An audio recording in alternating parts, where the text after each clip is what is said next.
thumb going up. Do you feed babies during birth? Okay, good.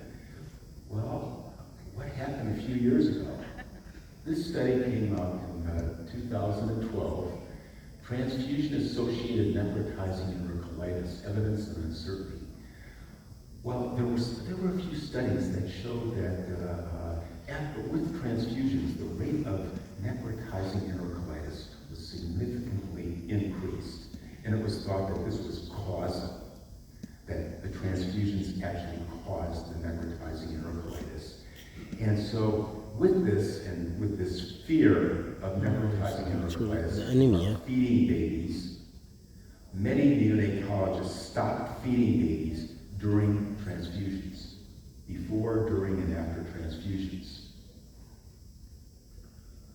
Well, this is some work that was done a few years later. One of these studies came from our group at University of Florida. The other group came from Stanford, Dr. Bennett's group.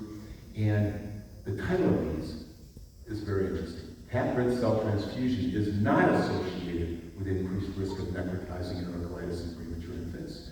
And red blood cell transfusions is not associated with necrotizing enterocolitis. This actually began to refute the original 2012 information that suggested that it was caused by these transfusions.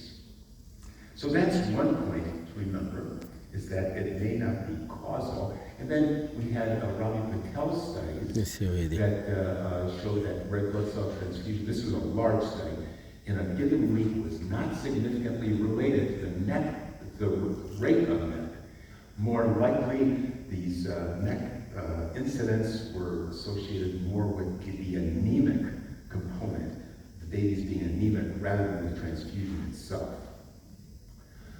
So, feeding during transfusion and the risk of necrotizing enterocolitis, there have been now a few studies looking at this more systematically. This happens to be one small study, and the conclusion of this study was no significant decrease was noted in the rates of transfusion-associated GI problems after feeds were withheld during transfusion.